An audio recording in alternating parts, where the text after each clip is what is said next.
नमस्कार दोस्तों, CTET exam में आने वाले सोशल साइंस के क्वेश्चन सीधे तौर पर एनसीईआरटी से पूछे जाएंगे। आप सभी का एग्जाम भी काफ़ी नज़दीक आ गया है।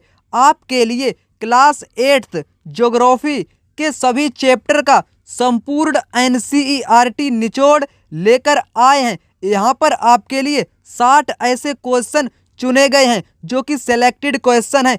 इसके साथ यहाँ पर प्रीवियस ईयर के क्वेश्चन को भी सम्मिलित किया गया है। इस प्रकार से आपकी वीडियो इम्पोर्टेंट रहने वाली है और यह वीडियो तीव्र गति से चलेगी। तो चलिए वीडियो को प्रारंभ करते हैं। क्वेश्चन नंबर 1 यहाँ पर आ चुका है कि संसाधनों का सावधानी पूर्वक उपयोग ताकि न केवल वर्तमान बल्कि भावी पीढ़ी की आवश्यकता को पूरी करे उसे क्या कहते हैं? सतत पोषणीय विकास, चैलेंजर विकास, सामूहिक विकास या सभी कहते हैं। तो यहाँ पर आपको बताना है कि इस प्रकार से संसाधनों का उपयोग करें जो कि आने वाली पीढ़ियां भी उस संसाधन का उपयोग कर सकें, उसे कहते हैं सतत पोषणीय विकास। क्या कहते हैं? सतत पोषणीय विकास। तो देखते हैं नेक्स्ट क्वेश्चन को। क्वेश्चन नंबर 2 यहाँ पर आ चुका है कि कथन पर विचार कीजिए और सही विकल्प का चयन कीजिए। इस प्रकार से आपके सीटेट एग्जाम में क्वेश्चन पूछने का तरीका इसी प्रकार से है, यानी कि ज़्यादातर क्वेश्चन इसी सेट में आपको देखने को मिलते हैं। तो कथन ए कहता है कि 15 से 65 वर्ष के आयु वाले लोगों को आर्थिक रूप से सक्रिय वर्ग में रखा गया है। बिल्कुल सही बात है। कहने का मतलब है कि जिनकी आयु 15 से अधिक और 65 वर्ष से पहले, मतलब कि इनके बीच में जिनकी आयु है वो कैसे लोग हैं? आर्थिक रूप से सक्रिय लोग हैं। बिल्कुल सही कथन है। आश्रित लोगों में 15 वर्ष से कम और 65 वर्ष से अधिक आयु वर्ग के लोग सम्मिलित होते हैं। ये भी कथन सही है। मतलब कि अगर 15 वर्ष से कम आयु के बच्चे होंगे तो उनको मतलब कि अपने माता पिता पर आश्रित रहना पड़ेगा। और 65 वर्ष से अधिक कैसे हो जाएंगे? वहाँ पर बुजुर्ग जनसंख्या हो जाएगी। तो वहाँ पर बुजुर्ग जनसंख्या को भी मतलब कि अपने परिवार पर आश्रित होकर रहने पड़ेगा। तो यहाँ पर कहने का मतलब है दोनों ही कथन सही हो जाएंगे। राइट आंसर होगा ऑप्शन नंबर 1। देखते हैं नेक्स्ट क्वेश्चन को। क्वेश्चन नंबर आ चुका है यहाँ पर 3। जनसंख्या परिवर्तन के प्राकृतिक कारण क्या हैं? जन्म दर, मृत्यु दर, संस्कृति, 1 और 2 दोनों। तो यहाँ पर बात की गई है जनसंख्या परिवर्तन के प्राकृतिक कारण की। प्राकृतिक कारण क्या होता है जनसंख्या परिवर्तन का? जन्म दर भी होता है और मृत्यु दर भी होता है। तो राइट आंसर यहाँ पर होगा 1, 2 दोनों। देखते हैं नेक्स्ट क्वेश्चन को। क्वेश्चन नंबर आ गया है यहाँ पर 4। जो वन अपनी पत्तियों को मौसम के अनुसार गिराते हैं उन्हें क्या कहते हैं? सदा रहित वन, पर्णपाती वन, लाइकेन या इनमें से कोई नहीं। तो यहाँ पर आपको बताना है कि ऐसे वन जो सिर्फ मौसम के अनुसार ही अपनी पत्तियों को गिराते हैं उन्हें कहते हैं पर्णपाती वन। क्या कहते हैं? उन्हें कहते हैं पर्णपाती वन। देखते हैं क्वेश्चन नंबर 5 को। 5 कहता है कि लोगों द्वारा देश को छोड़कर चले जाना क्या कहलाता है? आप्रवास, उत्प्रवास, जनसंख्या वृद्धि या जन्म दर। यहाँ पर राइट आंसर की अगर बात की जाएगी, यहाँ पर राइट आंसर होगा उत्प्रवास। जो लोग देश को छोड़कर अन्य देश में चले जाते हैं वे लोग कहलाते हैं उत्प्रवास। देखते हैं नेक्स्ट क्वेश्चन को। क्वेश्चन नंबर आ गया है यहाँ पर 6। कथन ए और बी पर विचार करें और सही विकल्प का चयन करें। कथन ए कहता है कि 1970 के प्रारंभ में विश्व की जनसंख्या 3 अरब पहुंच गई थी। बिल्कुल राइट बात है। ये जो यहाँ पर स्टेटमेंट दिया गया है ये स्टेटमेंट आप सभी लोग याद रखेंगे। कहने का मतलब है कि 1970 के प्रारंभ में विश्व की जनसंख्या जो थी वो 3 अरब पहुंच गई थी। बिल्कुल सही बात है। वर्ष 1999 में विश्व की जनसंख्या 6 अरब पहुंच गई थी। अगर 1970 की बात करें तो 1970 में कितनी जनसंख्या थी?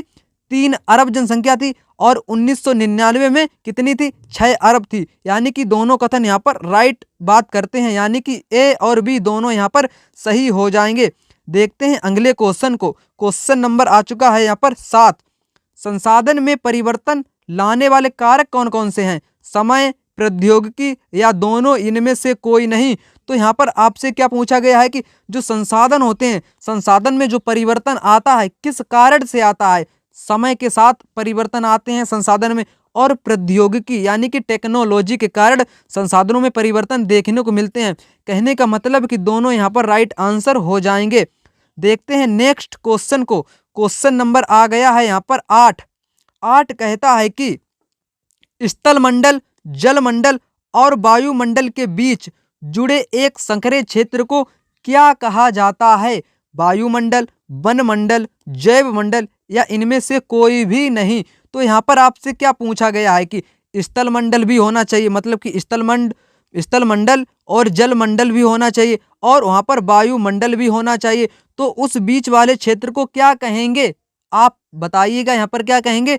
यानी कि ऐसी जगह है वहाँ पर स्थल मंडल भी है, जल मंडल भी है और वायुमंडल भी है, तो बीच में जो सकरा क्षेत्र रहेगा उसको क्या कहेंगे? उसको कहेंगे जैव मंडल। जैव मंडल का मतलब होता है कि बायोस्फीयर, जिसे इंग्लिश में कहते हैं बायोस्फीयर, जैव मंडल, जिसमें कि जीवन होता है, जिसमें लोग अपना जीवन यापन करते हैं। यानी कि जीवन जीने के लिए स्थल मंडल की जरूरत है, जल मंडल की जरूरत है और सांस लेने के लिए वायुमंडल की भी जरूरत है। तो कहने का मतलब है जैव मंडल यानी कि बायोस्फीयर यहाँ पर राइट आंसर हो जाएगा ऑप्शन नंबर 3। देखते हैं नेक्स्ट क्वेश्चन को। Question number 9। लद्दाख में पाए जाने वाला यूरेनियम किस प्रकार का संसाधन है? वास्तविक है, संभाव्य है, एक और दोनों है या इनमें से कोई नहीं है? जो आपका लद्दाख में क्या पाया जाता है, ये भी बात आप याद रखेंगे। लद्दाख में आपका पाया जाता है यूरेनियम, जो कि कैसा संसाधन है? ये जो संसाधन है ये संभाव्य संसाधन है, मतलब कि इसकी संभावना व्यक्त की जाती है, मतलब कि किसी अन्य, मतलब कि फ्यूचर में इसका उपयोग किया जा सके। कहने का मतलब यह होता है संभाव्य संसाधन का। वास्तविक संसाधन वे होते हैं जिनका वर्तमान में उपयोग हो रहा है और जिनकी मात्रा निश्चित हो। वे कैसे संसाधन होते हैं? वे होते हैं वास्तविक संसाधन। तो देखते हैं नेक्स्ट क्वेश्चन को। क्वेश्चन नंबर आ गया है यहाँ पर 10। प्राकृतिक संसाधन किसे कहते हैं? जो संसाधन हमें प्राकृतिक से मिलते हैं, बिल्कुल सही बात है। हवा, मिट्टी, जल, ये सभी प्राकृतिक संसाधन है, ये भी सही बात है। कहने का मतलब है कि यहाँ पर 1 और 2 दोनों यहाँ पर राइट आंसर हो जाएंगे।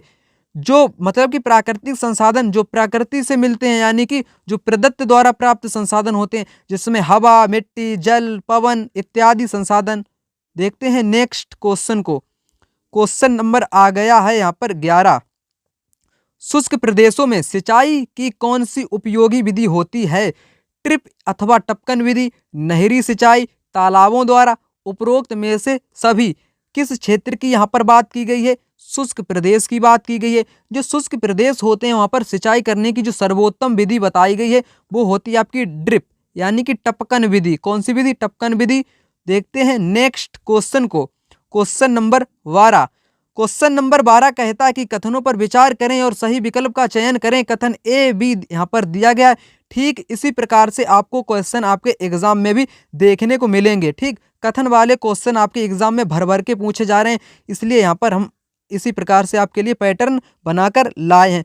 तो यहाँ पर कथन ए कहता है कि प्रति 1000 व्यक्तियों पर जीवित मृतकों की संख्या को मृत्यु दर कहते हैं। बिल्कुल सही बात है। ये भी बात आप स्टेटमेंट याद रखेंगे कि प्रत्येक मतलब कि 1000 व्यक्ति जो जीवित होंगे उनमें से जो मृतकों की संख्या होगी उसे कहते हैं मृत्यु दर। जबकि जन्म दर किसे कहेंगे?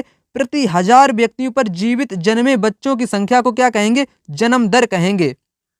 तो यानी कि कथन यहाँ पर दोनों ही सही हैं। तो दोनों कैसे हो जाएंगे? सही।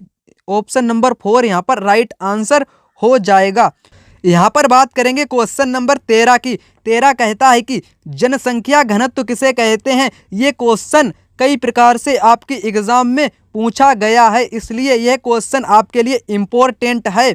जो जनसंख्या घनत्व होता है, जनसंख्या घनत्व किसे कहते हैं? लोगों की संख्या तथा भूमि के क्षेत्रफल के अनुपात को जनसंख्या घनत्व कहते हैं। कहने का मतलब है कि पृथ्वी पृष्ठ के एक इकाई क्षेत्र में रहने वाले लोगों की संख्या को जनसंख्या घनत्व कहते हैं। अगर आपसे कभी पूछ ले कि जनसंख्या घनत्व का सूत्र क्या होता है, तो सूत्र होता है कि लोगों की संख्या बटे उस भूमि का क्षेत्रफल। ठीक है, क्या होता है? भूमि का क्षेत्रफल और लोगों की संख्या के अनुपात को ही जनसंख्या घनत्व कहते हैं। कभी आपसे पूछ लिया जाता है कि जनसंख्या घनत्व का किसमें मापा जाता है? व्यक्ति प्रति वर्ग किलोमीटर, इसका मात्रक कह सकते हैं एक प्रकार से जनसंख्या घनत्व का। व्यक्ति प्रति वर्ग किलोमीटर यानी कि लोगों की संख्या बटे में क्या होगा, भूमि के क्षेत्रफल का अनुपात, यानी कि जो लोग उस भूमि क्षेत्र में रहेंगे, यानी कि किसी निश्चित क्षेत्र में रहेंगे, वही क्षेत्र में जो लोग रहते हैं उसी को क्या कहते हैं, जनसंख्या घनत्व कहते हैं। जाहिर सी बात है। देखते हैं क्वेश्चन नंबर यहाँ पर आ चुका है 14। भारत की जनसंख्या का घनत्व कितना है, 324 है। कितना है, 324 है। 2011 की जनगणना के अनुसार भारत का जो जनसंख्या घनत्व है वो है 324। देखते हैं नेक्स्ट क्वेश्चन को। क्वेश्चन नंबर आ गया है यहाँ पर 15। जल आपूर्ति की कमी के लिए कौन कौन से कारक उत्तरदायी हैं, बढ़ती जनसंख्या, बढ़ता नगरीकरण, नगदी फसलों की बढ़ती मांग, उपरोक्त में से सभी। तो यहाँ पर क्या होगा, राइट आंसर उपरोक्त सभी हो जाएगा। कैसे होगा यहाँ पर ये भी बात आप समझिएगा। मतलब कि जो जल की आपूर्ति है उसमें कमी आ गई है। कमी किस कारण से आई है, बढ़ती जनसंख्या। जनसंख्या दिन प्रतिदिन बढ़ती जा रही है जिससे कि जल संसाधन में कमी आ गई है। और बढ़ता नगरीकरण, यानी कि नगर भी वर्तमान में बढ़ रहे हैं, उसमें क्या हो रहा है कि जनसंख्या एकदम बढ़ रही है। ये भी एक कारण है जल आपूर्ति की कमी के लिए। नगदी फसलों की बढ़ती मांग, यानी कि ये सभी कारण यहाँ पर राइट हो जाएंगे। देखते हैं नेक्स्ट क्वेश्चन को। क्वेश्चन नंबर आ गया है यहाँ पर 16। मानव संसाधन मंत्रालय का निर्माण लोगों को क्या बढ़ाने के लिए किया गया है, आयु। मतलब कि किसी भी मंत्रालय किसी की आयु को नहीं बढ़ाता है, ना ही आवश्यकता को बढ़ाएगा, ना ही इच्छा को बढ़ाएगा, कौशल को बढ़ाएगा। यानी कि जो मानव संसाधन मंत्रालय है ये कब बनाया गया था, 1885 में। कब, 1885 में। और इसको कौशल बढ़ाने के लिए इसका निर्माण किया गया था। देखते हैं क्वेश्चन नंबर आ गया यहाँ पर 17। मानव संसाधन मंत्रालय का निर्माण कब हुआ था, हम अभी बता चुके हैं। जल्दी इसका आंसर कमेंट बॉक्स में आप सभी लोग बता देंगे। मानव संसाधन मंत्रालय का निर्माण किस वर्ष किया गया था। देखते हैं नेक्स्ट क्वेश्चन को। क्वेश्चन नंबर आ चुका है यहाँ पर 18। प्रत्येक वस्तु जिसका उपयोग आवश्यकताओं को पूरा करने के लिए किया जाता है उसे क्या कहते हैं, संसाधन कहेंगे, विकास कहेंगे, जरूरत कहेंगे या सभी कहेंगे। तो यहाँ पर बात की गई है प्रत्येक वस्तु जो कि हमारी आवश्यकताओं को पूरा करती है उसे कहते हैं संसाधन। क्या कहते हैं, संसाधन कहते हैं उसे। यहाँ पर क्वेश्चन नंबर 19। मृदा संरक्षण की विधियाँ कौन कौन सी हैं, वेदिका बनाना, समोच्च रेखीय द्वारा जुताई करना, ये दोनों ही विधियाँ मृदा संरक्षण की विधियाँ हैं। देखते हैं क्वेश्चन नंबर 20 को। 20 कहता है कि जनसंख्या संगठन का अध्ययन करने की रुचिकर विधि क्या है, जनसंख्या पिरामिड है, जनगणना या जनसंख्या वृद्धि। तो यहाँ पर अगर राइट आंसर की बात की जाएगी तो यहाँ पर ऑप्शन नंबर 1 यहाँ पर सही हो जाएगा, जनसंख्या पिरामिड, जो कि जनसंख्या संगठन की अध्ययन करने की एक रुचिकर विधि होती है। इस विधि में क्या होता है कि एक तरफ स्त्रियों को दर्शाया जाता है, दूसरी तरफ पुरुषों की जनसंख्या को दर्शाया जाता है। देखते हैं क्वेश्चन नंबर नेक्स्ट को। Question number 21। अनवीकरणीय संसाधन कौन कौन से हैं, पेट्रोलियम, प्राकृतिक गैस, कोयला या सभी। तो यहाँ पर राइट आंसर की अगर बात करें तो ये सभी यहाँ पर हो जाएंगे, कोयला, प्राकृतिक गैस और पेट्रोलियम। यहाँ पर आप समझिएगा एक बात, अनवीकरण संसाधन जिसको परंपरागत स्रोत या संसाधन के नाम से भी जानते हैं। किस नाम से जानते हैं, परंपरागत। क्या नाम से जानते हैं, परंपरागत संसाधन के नाम से भी जानते हैं अनवीकरण संसाधन को। ये ऐसे संसाधन होते हैं जिनका एक बार प्रयोग करने के बाद दोबारा प्रयोग में नहीं ला सकते हैं। मतलब कि पेट्रोलियम एक बार खत्म होने के बाद दोबारा उसको प्रयोग में नहीं ला सकते हैं, ना ही कोयला को एक बार जलाने के बाद उसको प्रयोग में ला सकते हैं। तो ऐसे संसाधन को कहते हैं अनवीकरण संसाधन या परंपरागत संसाधन। दूसरी संसाधन की बात करें, एक होते हैं आपके नवीकरण संसाधन। कैसे संसाधन, नवीकरण संसाधन ऐसे संसाधन होते हैं जिन्हें पुनः उत्पन्न या प्राप्त किया जा सकता है, जिसके अंतर्गत जल ऊर्जा, पवन ऊर्जा, सौर ऊर्जा, विभिन्न प्रकार के जो नए संसाधन हैं उन्हें कहते हैं नवीकरण संसाधन, या दूसरे शब्दों में कहें अपरंपरागत संसाधन भी उनको कहते हैं। देखते हैं अगले क्वेश्चन को। क्वेश्चन नंबर आ चुका है यहाँ पर 22। सौर ऊर्जा, पवन ऊर्जा किस संसाधन का उदाहरण है, सीधी सी बात है, नवीकरण संसाधन के उदाहरण है। इनको पुनः उत्पन्न या प्राप्त किया जा सकता है। क्वेश्चन नंबर आ गया है यहाँ पर 23। जनसंख्या घनत्व को किस प्रकार व्यक्त किया जाता है? प्रति वर्ग किलोमीटर, प्रति वर्ग मीटर, प्रति वर्ग सेंटीमीटर, प्रति वर्ग लीटर। तो यहाँ पर बात की गई जनसंख्या घनत्व को प्रति वर्ग किलोमीटर में व्यक्त किया जाता है। व्यक्ति प्रति वर्ग किलोमीटर, किसकी बात करें? जनसंख्या घनत्व को किसमें व्यक्त किया जाता है? व्यक्ति प्रति वर्ग किलोमीटर में इसको व्यक्त किया जाता है। क्वेश्चन नंबर आ चुका है यहाँ पर 24। निम्न में से अधिक घने क्षेत्र कौन कौन से? एंडीज पर्वत के क्षेत्र, आल्प्स पर्वत के क्षेत्र, गंगा के मैदानी क्षेत्र, हिमालय पर्वत के क्षेत्र। तो एक बात यहाँ पर आप सभी लोग याद रखेंगे कि जो घने क्षेत्र की अगर बात करें, घने क्षेत्र वहाँ पर आपको अधिक मिलते हैं जो कि गंगा के किनारे के मैदान होते हैं। किसी भी प्रकार की मतलब कि नदी हो, नदियों के जो किनारे के मैदान होते हैं वे हमेशा ही जनसंख्या घनत्व को प्रभावित करते हैं, यानी कि वहाँ जनसंख्या अधिक पाई जाएगी। जबकि विरल क्षेत्र की अगर बात करें, विरल जनसंख्या वाले क्षेत्र की बात करें तो पर्वत आपके ऐसे क्षेत्र होते हैं जो कि वहाँ पर मतलब कि कम ही जनसंख्या पाई जाती है। तो कहने का मतलब गंगा के मैदानी क्षेत्र में अधिक घने क्षेत्र हैं, यानी कि घनी बसी जनसंख्या है। तो यहाँ पर राइट आंसर होगा गंगा के मैदान क्षेत्र। Question number 25। रेशम कहाँ से प्राप्त किया जाता है? चीड़ के पेड़ से, ताड़ के पेड़ से, सहतूत के पेड़ से या कीकर के पेड़ से? जो आपका रेशम होता है, रेशम प्राप्त किया जाता है सहतूत के पेड़ से। क्वेश्चन नंबर आ चुका है यहाँ पर 26। कौन सा उद्योग विश्व के प्राचीनतम उद्योगों में से एक है?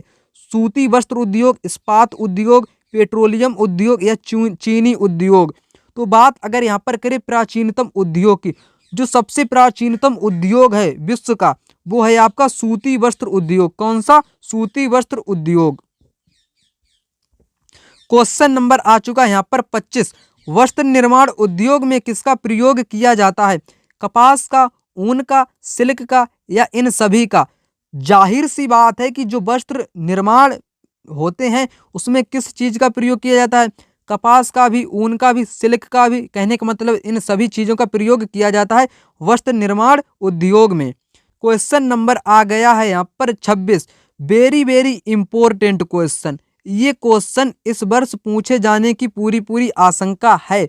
ढाका, मसूलीपट्टनम, कालीकट, सूरत किस उद्योग के लिए प्रसिद्ध है? जो ढाका है आपका, ढाका किस लिए प्रसिद्ध है?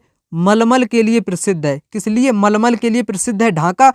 और मसूलीपट्टनम छींट के लिए प्रसिद्ध है। छींट के लिए प्रसिद्ध है मसूलीपट्टनम।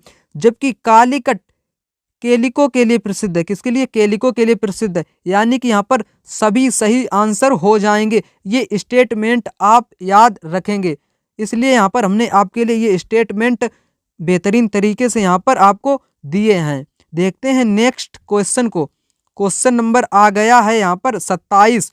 कथन पर विचार करके उत्तर देना है आपको यहाँ पर। कथन ए और कथन बी। कथन ए कहता है कि, क्या कहता है कि भारत वस्त्र में पहला सफल आधुनिक वस्त्र मिल मुंबई में लगा था। बिल्कुल सही बात है। आप सभी स्टेटमेंट को भी यहाँ पर अच्छे ढंग से तैयार करने का प्रयास करेंगे। यानी कि जो आधुनिक वस्त्र मिल की कहाँ लगा था? ये लगा था मुंबई में लगा था। और भारत में पहला सफल आधुनिक वस्त्र मिल कब लगा था? 1854 में लगा था। कहाँ लगा था? मुंबई में लगा था। यानी कि दोनों कथन यहाँ पर सही हैं। देश का पहला वस्त्र उद्योग कोलकाता में स्थापित हुआ। कहाँ स्थापित हुआ? ये भी यहाँ पर सही है। अगर बात करें देश का पहला वस्त्र उद्योग कोलकाता में स्थापित हुआ। आधुनिक अगर मील की बात करें, वस्त्र की जो मील होती है वो कहाँ पर लगी थी? वो लगी थी मुंबई में, 1854 में लगी थी। ठीक है, तो यहाँ पर राइट आंसर हो जाएंगे तीनों। हमने यहाँ पर आपके लिए सुविधा के लिए यहाँ पर तीनों कथन सही वाले ज़्यादातर यहाँ पर देने का प्रयास किया है। आपको यहाँ पर वन लाइनर यानी कि यहाँ पर आपका रिवीजन भी NCERT का अच्छे ढंग से हो जाएगा और आपको अभ्यास भी यहाँ पर क्वेश्चनों का हो जाएगा कि पेपर में क्वेश्चन इस प्रकार से आपसे पूछे जाते हैं। तो देखते हैं नेक्स्ट क्वेश्चन को। Question number 28। जैव संसाधन कौन कौन से होते हैं? जैव संसाधन का मतलब होता है कि जिनमें जीवन होता है उन्हें कहते हैं जैव संसाधन। मानव में भी जीवन होता है, जीव जंतुओं में भी होता है, पेड़ पौधों में भी होता है। कहने का मतलब इन सभी में क्या होता है? जीवन होता है, तो जैव संसाधन कहेंगे। अजैव संसाधन में जीवन नहीं होता है। यहाँ पर क्वेश्चन आ गया है 29 कहता है कि हरियाणा का कौन सा शहर बुनकरों का शहर कहलाता है। वेरी वेरी इंपॉर्टेंट क्वेश्चन है आप सभी के लिए। क्वेश्चन हमने बड़ी मेहनत करने के बाद एक एक पॉइंट को, मतलब कि एक भी प्रश्न ऐसा नहीं है जिसको मैंने छोड़ा हो। जो मुझे इम्पोर्टेंट लगा आपके एग्जाम के लिए वही पॉइंट हम आपके लिए यहाँ पर लाए हैं। यानी कि कौन सा हरियाणा का शहर है जिसे बुनकरों का शहर कहते हैं, बुनकरों का शहर किसे कहते हैं, तो यहाँ पर कौन सा आंसर हो जाएगा, यहाँ पर पानीपत। क्या होगा, पानीपत को बुनकरों का शहर कहते हैं। क्या कहते हैं, बुनकरों का शहर कहते हैं।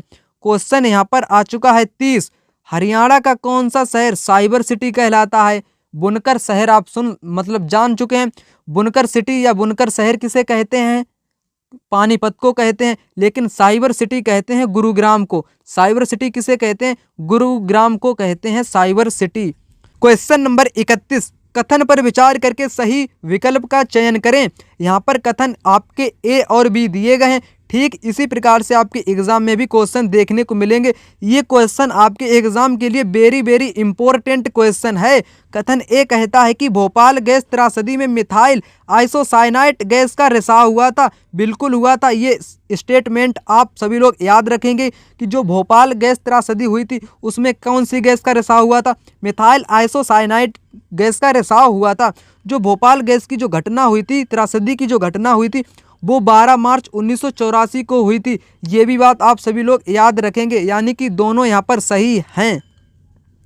क्वेश्चन नंबर आ गया है यहाँ पर 32, आधुनिक उद्योगों का मेरुदंड किसे कहते हैं।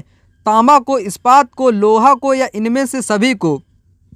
उद्योगों का जो मेरुदंड कहा जाता है, इस्पात उद्योग को मेरुदंड कहा जाता है। क्वेश्चन नंबर आ गया है यहाँ पर 33, पृथ्वी के पृष्ठ पर दानेदार कणों के आवरण की पतली परत क्या कहलाती है। ग्लेशियर, चट्टान, मृदा या झरना। किसकी बात की गई है यहाँ पर, जो पृथ्वी का जो पृष्ठ होता है, पृष्ठ पर कैसे कण, दानेदार कणों के आवरण की पतली परत कहलाती है आपकी मृदा। क्या कहलाती है, मृदा कहलाती है।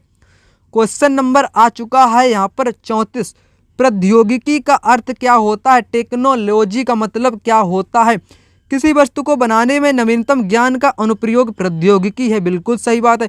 किसी वस्तु को बनाना भी क्या है, प्रौद्योगिकी है। ज्ञान का उपयोग करना भी क्या है, प्रौद्योगिकी है। तो यहाँ पर आपको सही वाला ऑप्शन बताना है कि प्रौद्योगिकी का अर्थ क्या होता है।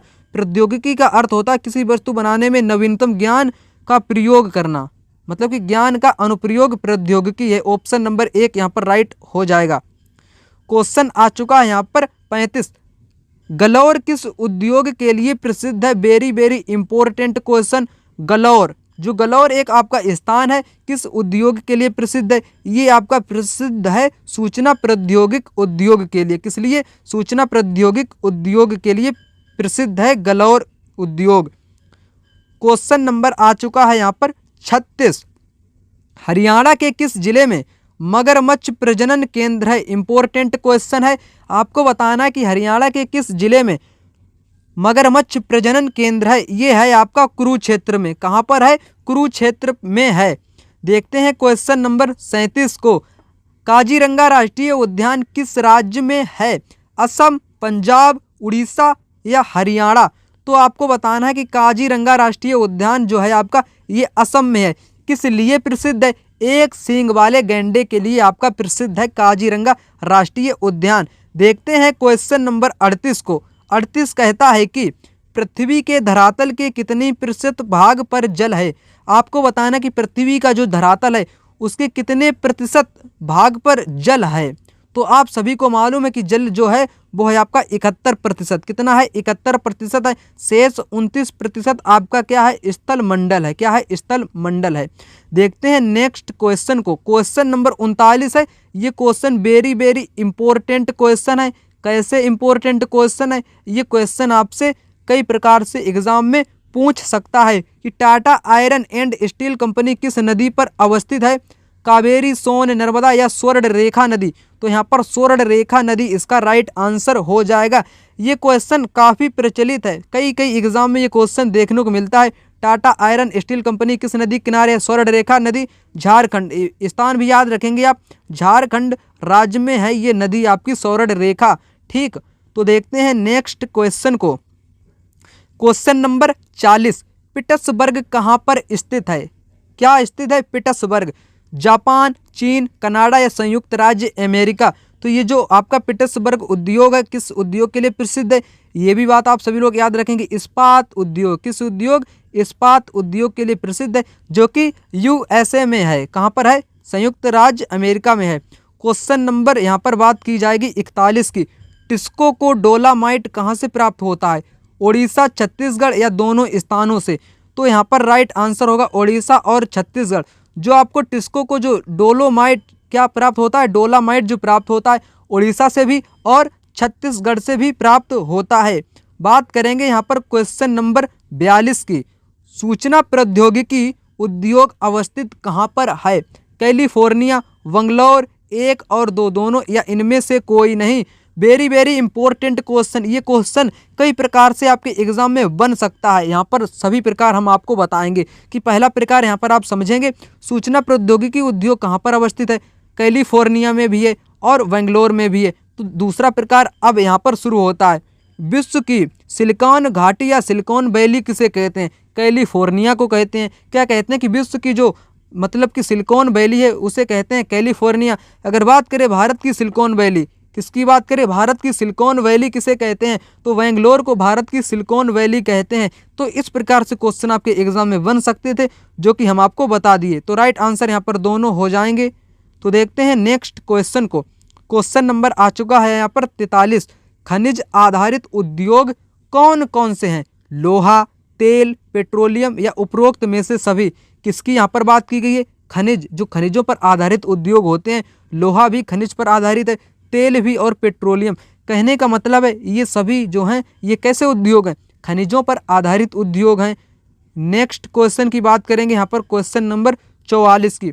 मिनेसोटा की खानों से कौन सा अयस्क प्राप्त होता है? किसकी खान से? मिनेसोटा की जो खाने हैं उनसे कौन सा अयस्क प्राप्त होता है? लौह अयस्क प्राप्त होता है या लोहा अयस्क प्राप्त होता है। Question number 45। कृषि आधारित उद्योग कौन कौन से हैं? खाद्य संसाधन, वनस्पति तेल या सूती वस्त्र या ये सभी? तो यहाँ पर राइट आंसर की अगर बात की जाए, जो कृषि पर आधारित उद्योग होते हैं उसमें खाद्य संसाधन यानी कि जो फसलें आती हैं वो भी आपकी कृषि आधारित होती हैं। वनस्पति तेल, वनस्पति तेल का मतलब है कि जो आपकी सरसों हो गई, राई हो गई, सूरजमुखी की खेती हो गई, ये कहाँ से प्राप्त होते हैं? इनका तेल वनस्पति से प्राप्त होती है। कहने का मतलब कृषि पर आधारित है ये आपकी वनस्पति तेल। सूती वस्त्र भी कृषि पर आधारित है। आप कहोगे कि सर सूती वस्त्र कैसे कृषि पर आधारित है? तो आप जानते होंगे कि जो कपास की खेती की जाती है, कपास से ही सूती वस्त्र का निर्माण किया जाता है, जो कि द्वितीयक क्रियाकलाप के अंतर्गत आता है। तो यहाँ पर कौन सा ऑप्शन सही होगा? सभी यहाँ पर राइट आंसर हो जाएंगे, जो कि कृषि पर आधारित ही उद्योग हैं। देखते हैं क्वेश्चन नंबर 46 को। तो आपको बताना है कि लुगदी और कागज किस उद्योग पर आधारित है? कृषि पर हैं, वन पर हैं या खनिज पर हैं या इनमें से कोई नहीं? जाहिर सी बात है खनिज पर तो होंगे ही नहीं। और लुगदी, लुगदी क्या खेत से उत्पन्न की जाती है? कागज क्या खेत से उत्पन्न किया जाता है? नहीं किया जाता है। तो किस पे किया जाता है? वनों पर आधारित होती है। जो आपकी लकड़ियाँ होती हैं, लकड़ी से ही क्या किया जाता है? कागज का निर्माण किया जाता है। लुगदी यानी कि कागज और लुगदी दोनों का निर्माण जो होता है वो वन पर आधारित होता है। वन पर आधारित होता है। किस पर आधारित होता है? जंगलों पर आधारित होता है। क्वेश्चन नंबर की बात करेंगे यहाँ पर 47। इंपॉर्टेंट क्वेश्चन है ये भी आपका। यहाँ पर ओसाका किस देश का महत्वपूर्ण वस्त्र उद्योग है? अगर आपसे पूछ ले कि ओसाका किस लिए प्रसिद्ध है, तो आप कहेंगे वस्त्र उद्योग के लिए सर प्रसिद्ध है ओसाका। ओसाका जो है आपका ये है आपके जापान में। ओसाका कहाँ पर है? जापान में है। अगर आपसे पूछ ले कि जापान का मैनचेस्टर किसे कहते हैं, तो आप बताएंगे कि सर ओसाका को ही जापान का मैनचेस्टर कहते हैं। Question number 48। जापान का मैनचेस्टर किसे कहा जाता है? किसे कहा जाता है? ओसाका को कहा जाता है। अगर आपसे पूछ ले कि भारत का मैनचेस्टर किसे कहा जाता है, भारत का मैनचेस्टर होता है अहमदाबाद। क्या है? अहमदाबाद है आपके भारत का मैनचेस्टर। ठीक, देखते हैं नेक्स्ट क्वेश्चन को। क्वेश्चन यहाँ पर पूछ ही लिया गया कि भारत का मैनचेस्टर अहमदाबाद। अगर आपसे पूछे उत्तर भारत का मैनचेस्टर, क्या पूछे? उत्तर भारत का मैनचेस्टर है आपका कानपुर। कौन सा शहर है? कानपुर सिटी आपकी उत्तर भारत की मैनचेस्टर कहलाती है। अगर आपसे पूछ ले दक्षिण भारत का मैनचेस्टर कोयम्बटूर। कौन सा स्थान आप बताएंगे? कोयम्बटूर बताएंगे आप, कोयम्बटूर। क्या कहेंगे? कोयम्बटूर, जो कि दक्षिण भारत का क्या है? मैनचेस्टर कहा जाता है, जो कि तमिलनाडु में स्थित है।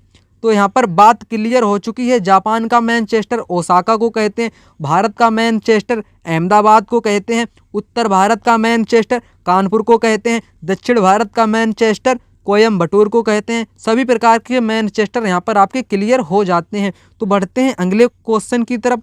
क्वेश्चन नंबर 50, भारत की इलेक्ट्रॉनिक राजधानी कौन सी है? इलेक्ट्रॉनिक जो राजधानी है वो है आपकी बेंगलोर। बेंगलोर को इसी कारण क्या कहते हैं?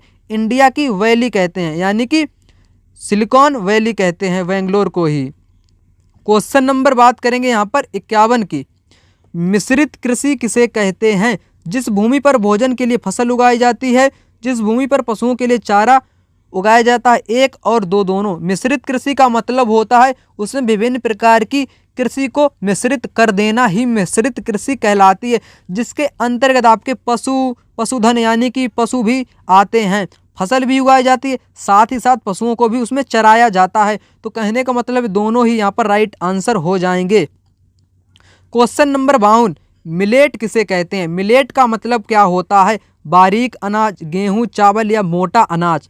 तो क्वेश्चन ये भी आपसे पूछा जा सकता है, तो इम्पोर्टेंट है क्वेश्चन। मिलेट का मतलब होता है मोटा अनाज, जिसके अंतर्गत आपका क्या क्या आ सकता है? बाजरा आ सकता है और मक्का आ सकती है। कहने का मतलब जो मोटे अनाज होते हैं उन्हें कहते हैं मिलेट। नेक्स्ट क्वेश्चन की बात करेंगे यहाँ पर। क्वेश्चन नंबर आ चुका है यहाँ पर 53, कपास को उगाने के लिए, किसको उगाने के लिए? कपास को उगाने के लिए सर्वोत्तम मृदा कौन सी होती है? वेरी वेरी इंपॉर्टेंट क्वेश्चन है। जो कपास आपका उगाया जाता है उसके लिए सर्वोत्तम जो मृदा होगी वो होगी काली मिट्टी। कैसी मिट्टी होगी? काली मिट्टी।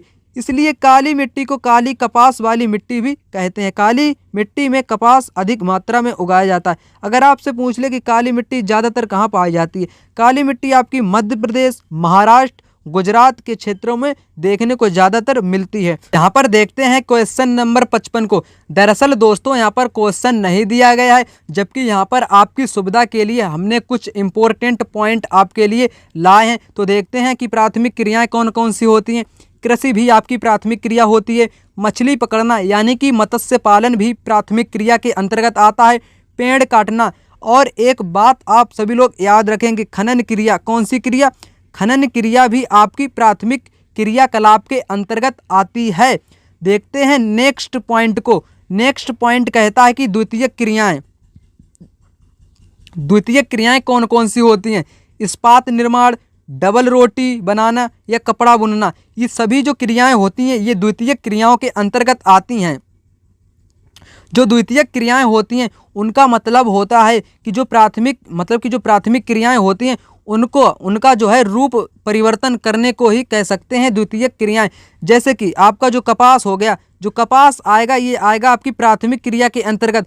इसी कपास को जब हम लोग वस्त्र में निर्माण कर देंगे यानी कि वस्त्र बना देंगे तो ये क्रिया आपकी कहलाएगी द्वितीयक क्रिया। इस प्रकार से अगर गन्ना, मान लीजिए आप गन्ने की जो खेती करेंगे, गन्ना आएगा आपकी प्राथमिक क्रियाकलाप के अंतर्गत। गन्ने से क्या बनाएंगे? चीनी बनाएंगे।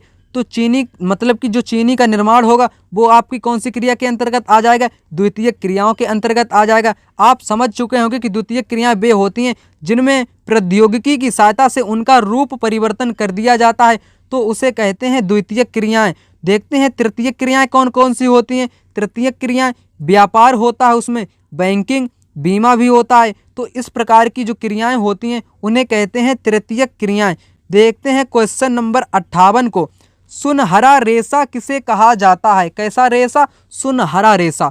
कपास को, पटसन को, जूट को, नायला को। ठीक है, यहाँ पर ये गलत शब्द दिया गया है, नायनान था यहाँ पर। ठीक है, तो यहाँ पर सुनहरा रेशा की बात की गई। पटसन को कहते हैं सुनहरा रेशा। क्या कहते हैं? पटसन को सुनहरा रेशा भी कहते हैं। क्वेश्चन नंबर आ गया है यहाँ पर 59। भारत के कितने प्रतिशत जनसंख्या कृषि पर निर्भर है? जो भारत की जो 140 करोड़ आबादी है वो उसकी जो जनसंख्या है कृषि पर कितनी निर्भर है? 2/3 है। कितनी है? 2/3 जनसंख्या कृषि पर निर्भर है। 2/3 जनसंख्या आपकी कृषि पर निर्भर है। बात करेंगे क्वेश्चन नंबर 60 की। चलवासी कृषि किसे कहते हैं? पशुचारकों का जलवायु परिवर्तन के साथ एक स्थान से दूसरे स्थान पर जाते हैं तो उसे कहते हैं चलवासी कृषि। वे चारों की तलाश में दूसरे स्थानों पर जाते हैं, ये भी बात सही है। कहने का मतलब है यहाँ पर दोनों सही हो जाएंगे। जो चरवाहे होते हैं वे जलवायु देखते हैं किस स्थान की सही है और जलवायु परिवर्तन के अनुसार ही वे अपने जानवरों को एक स्थान पर दूसरे स्थान पर बदलते रहते हैं और चारों की तलाश में एक जगह से दूसरी जगह पर जाते रहते हैं, उसे कहते हैं चलवासी कृषि। इसी के अंतर्गत आपका आता है ऋतु प्रवास, यानी कि ऋतुओं के अनुसार जब जो चलवासी कृषि होती है, यानी कि जो पशुचारक होते हैं वो ऋतुओं के अनुसार जगहों को बदल देते हैं तो उसे कहते हैं ऋतु परिवर्तन। ये भी बात आप सभी लोग याद रखेंगे। देखते हैं क्वेश्चन नंबर 61 को। स्थानांतरित कृषि किसे कहते हैं? बार बार स्थान बदलकर खेती करने को भी स्थानांतरित कृषि कहते हैं। उपजाऊ भूमि पर लगातार कृषि करने को नहीं कहते हैं। तो यहाँ पर राइट आंसर क्या होगा? ऑप्शन नंबर 1 हो जाएगा। स्थानांतरित कृषि को कर्तन दहन कृषि भी कहते हैं, ठीक ना। स्थानांतरित जो कृषि होती है ये स्थान बदल बदल कर की जाती है, यानी कि 5 साल का गैप माना जाता है। जब इसको कर्तन दहन कृषि इसलिए कहते हैं क्योंकि उस जहाँ पर जंगल या पेड़ पौधे होते हैं उनको काट कर जला दिया जाता है और राख जो होती है वो उपजाऊ भूमि में काम आ जाती है, इसलिए वहाँ पर क्या की जाती है? स्थानांतरित कृषि की जाती है। तो इस प्रकार से कह सकते हैं कि बार बार स्थान बदलकर खेती करने को ही स्थानांतरित कृषि कहते हैं। यहाँ पर बात करेंगे जो स्थानांतरित आपकी कृषि होती है उसको विश्व के विभिन्न भागों में विभिन्न नामों से भी जाना जाता है। ये भी क्वेश्चन आपके एग्जाम में पूछा गया था, मैच करने के लिए क्वेश्चन आया था, मतलब कि मिलान करने के लिए क्वेश्चन आया था। एक तरफ दी गई थी आपकी जगहें और दूसरी तरफ दिए गए थे उनके बुलाए जाने वाले नामों से। जैसे झूमिंग कहाँ कहते हैं? झूमिंग कहते हैं पूर्वी, मतलब कि उत्तर पूर्वी भारत में कहते हैं इसे झूमिंग। मिल्पा कहते हैं मैक्सिको में। क्या कहते हैं? मिल्पा कहते हैं मैक्सिको में। और रोका कहते हैं ब्राज़ील में। क्या कहते हैं? रोका कहते हैं ब्राज़ील में। देखते हैं नेक्स्ट क्वेश्चन को। क्वेश्चन नंबर आ चुका है यहाँ पर 62 कहता है कि कृषक परिवार की आवश्यकताओं को पूरा करने के लिए कौन सी कृषि की जाती है? कौन सी कृषि की जाती है? निर्वाह, वाणिज्य, मिश्रित या उपरोक्त में से सभी। किसकी यहाँ पर बात की गई? जो मतलब कि जो कृषक है यानी कि किसान है उसके परिवार का पेट चल पाए, यानी कि उसके परिवार की जीविका चल जाए, ऐसी कृषि को कहते हैं निर्वाह कृषि। ऐसी कृषि जो सिर्फ अपनी आवश्यकताओं की पूर्ति के लिए करी जाती है उसे कहते हैं निर्वाह कृषि। वाणिज्य कृषि का मतलब होता है व्यापारिक कृषि, यानी कि व्यापार करने के लिए कृषि, बेचने के लिए कृषि। मिश्रित कृषि का मतलब होता है जिसमें फसलें भी उगाई जाती हैं और उसके साथ पशुओं को भी चराया जाता है। इस प्रकार की कृषि को कहते हैं मिश्रित कृषि, लेकिन निर्वाह कृषि यहाँ पर राइट आंसर हो जाएगा। क्वेश्चन आपके लिए यहीं तक थे। अगर वीडियो आपको अच्छा लगा तो वीडियो को लाइक करेंगे, चैनल को सब्सक्राइब भी करेंगे। तो मिलते हैं किसी अन्य वीडियो में अंत तक बने रहने के लिए धन्यवाद। आपका दिन शुभ रहे। जय हिंद, वंदे मातरम।